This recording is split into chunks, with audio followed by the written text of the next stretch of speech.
മലയാളികളുടെ number 1 choice Kerala matrimony. നമസ്കാരം. വലിയ സന്തോഷം ഇങ്ങനെ ഒരു വേദിയിൽ വരാൻ സാധിച്ചതിൽ. ഞാൻ ഒരു കൊച്ചു വിശേഷമായിട്ടാണ് വന്നത്. വിശേഷം എന്ന് വെച്ചാൽ അതെ, പ്രിൻസ് ആയിട്ടാണ് വന്നിരിക്കുന്നത്. സിനിമയിൽ അഭിനയിക്കുന്ന ഒരു വിശേഷമായിട്ടാണ് വന്നത്. 150ാമത്തെ സിനിമയാണ് ഞാൻ അഭിനയിച്ച പുതിയ ചിത്രം പ്രിൻസ് ആൻഡ് ഫാമിലി. അത് ഈ May 9th റിലീസാണ്. മാത്രമല്ല ഇതുപോലുള്ള വേദികളിൽ നിന്നാണ് നമ്മൾ ഭയങ്കരമായിട്ട് എൻജോയ് ചെയ്തിട്ടാണ് ഞാൻ പോകാറ്. ഇവിടെ നമ്മളെ ഏറ്റവും കൂടുതൽ എൻജോയ് ചെയ്യിപ്പിക്കുന്ന പ്രഗത്ഭരായ 3 പേരാണ് നമ്മുടെ മുമ്പിലിരിക്കുന്നത്.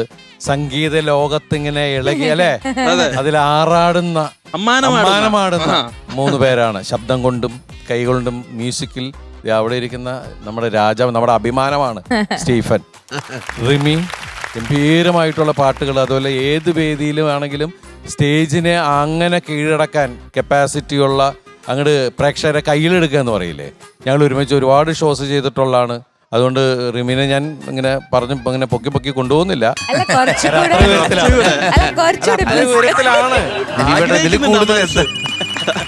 പിന്നെ ശ്രീകുട്ടേട്ടൻ, നോ വേർഡ്സ്, നമ്മുടെ ഏറ്റവും വലിയ അഭിമാനമാണ്.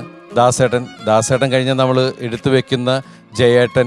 അത് കഴിഞ്ഞ പിന്നെ അല്ലേ നമുക്ക് അത്രയധികം ഹിറ്റുകൾ തന്നിട്ടുള്ള നമ്മുടെ ശ്രീകുട്ടേട്ടൻ. എനിക്ക് ഒരുപാട് ഹിറ്റ് പാട്ടുകൾ കിട്ടിയിട്ടുള്ളതാണ് ശ്രീകുട്ടേട്ടൻ്റെ കയ്യിൽ നിന്ന്. ശ്രീകുട്ടേട്ടാ, thank you so much. Thank you. ഇതാരാ പറയണേ, 150 സിനിമ ചെയ്തത് തുടങ്ങിയിട്ടുള്ളൂ. ദിലീപേട്ട 100 സിനിമ കഴിഞ്ഞാൽ തന്നെ ഒരു ലെജൻഡാണ്. യു ആർ ഓൾറെഡി അല്ലേ.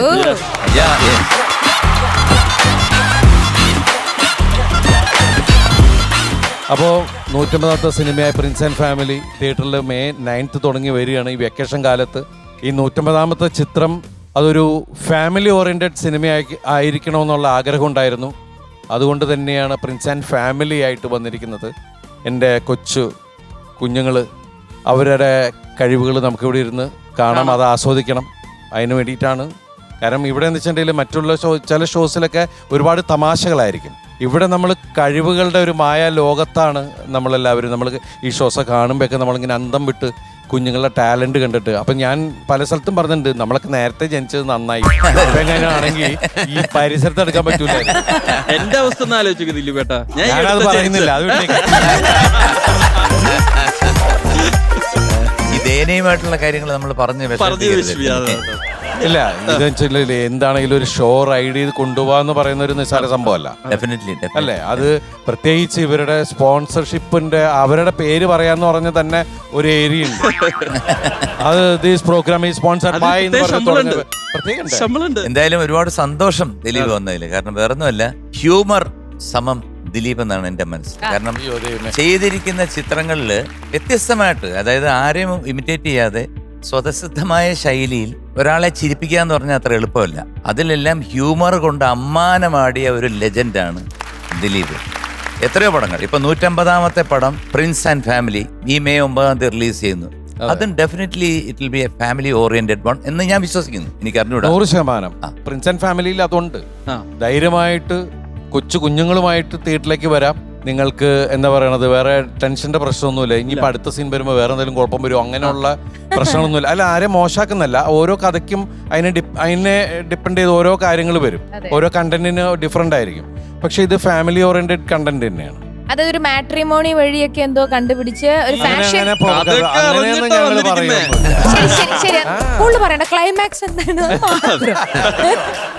ഇപ്പോൾ ആനുകാലികമായിട്ട് അല്ലെങ്കിൽ ഇപ്പം നടക്കുന്ന ഏറ്റവും കൂടുതൽ പ്രൈവസി ആഗ്രഹിക്കുന്ന ഒരാളാണ് ഈ പ്രിൻസ് എന്ന് പറഞ്ഞ ആള്.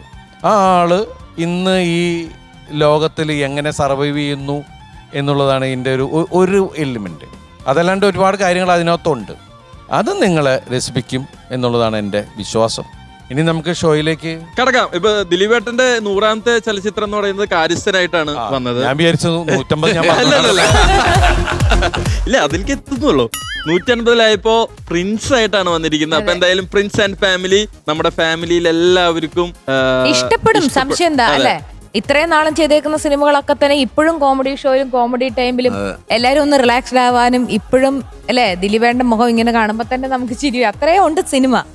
തീർച്ചയായിട്ടും ഇതും നമ്മൾ ഏറ്റെടുത്തിരിക്കും. ദിലീപേണ്ട ഒരുപാട് കഥകൾ കേൾക്കണം, ദിലീപേണ്ട തമാശകൾ കേൾക്കണം, പാട്ട്, ഡാൻസ്, അങ്ങനെ എന്തെങ്കിലും എക്സ്ട്രാ? അല്ല, അങ്ങനെ പ്രത്യേകിച്ച് പരിപാടികൾ. ഞാൻ ഇവരുടെയൊക്കെ പാട്ടും ഡാൻസും കാണാനാ വന്നിരിക്കുന്നത്. അവരുടെ പാട്ട് കേൾക്കാം. അതിന്റെ ഇടയ്ക്ക് നമ്മുടെ കൊച്ചു കാര്യങ്ങളൊക്കെ പറയാം. പറ്റുമെങ്കിൽ നമുക്ക് ഇവിടെ ഒരു സിനിമ ഷൂട്ട് ചെയ്യണം. അല്ല, നമുക്ക് എനിക്ക് അല്ല, തോന്നുന്നു ഇവിടെ ഒരു ചടങ്ങുണ്ടല്ലോ, പാട്ടുവേദിയിൽ വരുന്നവരെല്ലാം ഒരു പാട്ട് പാടിയിട്ടല്ലേ ഇങ്ങോട്ട് വന്നിരിക്കും. മറ്റേ അതിനകത്ത് കർപ്പൂരം വയ്ക്കുന്ന പോലെ.